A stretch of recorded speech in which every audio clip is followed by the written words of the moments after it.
So, tell you a bit about myself. I'm a parent, part of the Young Dad Massive. Thought I might tell you about some steps to being a good parent. Step 1, resilience. Picked my kid up from school and they were like, "Daddy!" They're like 6. They're not a retard. "Daddy!" And I was like, "Yes, child." They're 6, but we have a very formal relationship. It's important. "Yes, child. What would you like to talk about?" "You know my friend Graham?" "Yes, child." "I really want to punch him, Daddy." Now a bit of context for you all.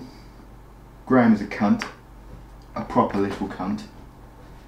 He's the kid that you give a lift home from school and then takes it upon themselves to fart in your car. Then laughs and says something like, "Oh, I just did a bottom burp." Oh, how fucking hilarious. Let's all just laugh about it, shall we? Now I'm a grown man.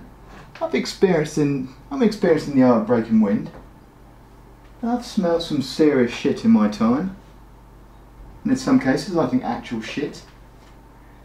But there's obviously something properly wrong with this child.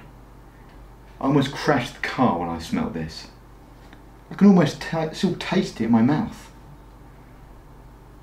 So when I hear my lovely child say they want to punch Graham, well, I'm thinking, yeah, he could probably do with a slap.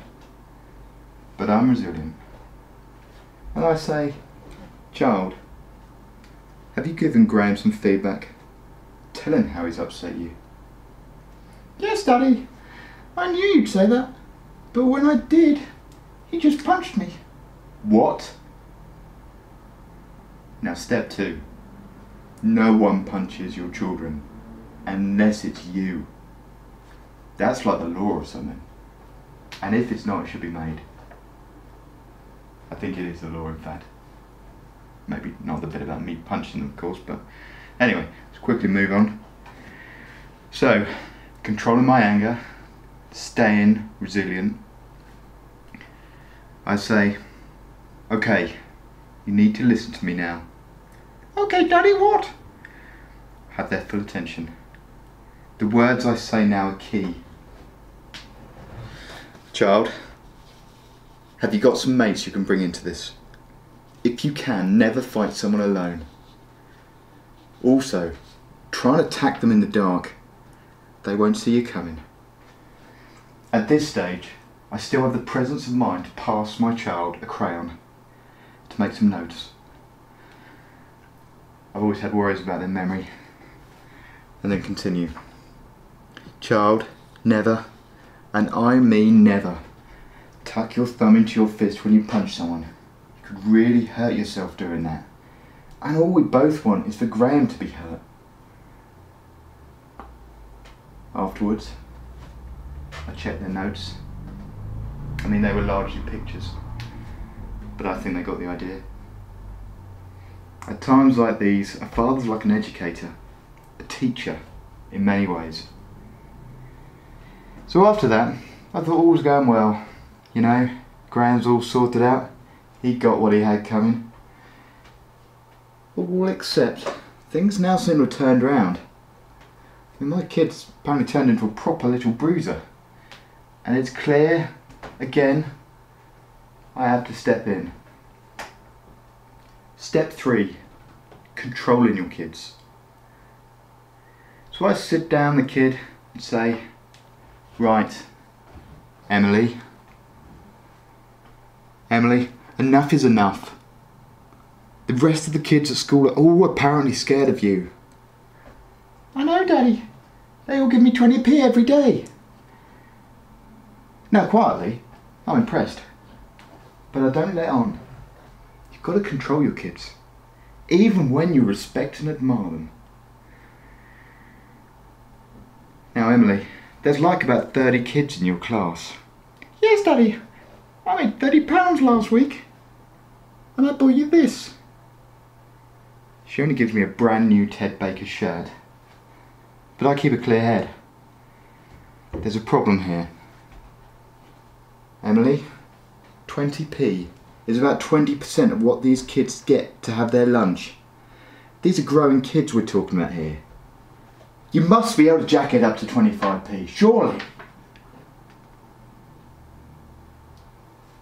Now you're probably wondering how I became such a strong father figure. The truth behind it is I had a great dad. A proper hero figure. But is it just me? But when you get older, do your parents all seem to become a bit mental? My old man is now a psychic. A full-on medium. So I try and be a supporting son. We sit down, have a beer, and I ask a supporting type question like, Dad, what the fuck is this? And he's like, I met my spirit guide last night. So I try and normalise this in my mind. Think like, Dad's just talking about like a mate from work or something. So, Dad, what's his name? Jesus. What? Jesus. When he was living, he lived a few thousand years ago and somewhere in the Middle East, I think. Oh, come on! I mean, I'm trying to believe you here. Jesus, who lived in the Middle East? Really? But I try and stay cool. Normalise this shit. So, how'd you communicate? I mean, he must speak Hebrew or something. Well, you don't communicate in a verbal way, I suppose. Oh, well, that's fucking convenient. Always got the answers, these mediums, haven't they? Always the little answers for why it doesn't quite make sense in your mind. So anyway, apparently Jesus had a message for me. Something regarding my parenting. This Jesus guy apparently had a real bugbear about parenting. Apparently his real dad wasn't around that much. Lived with his mum and stepdad or something. But what he told me was scary. I mean, I'm a believer ever since. Jesus said, still sounds weird, but run with it.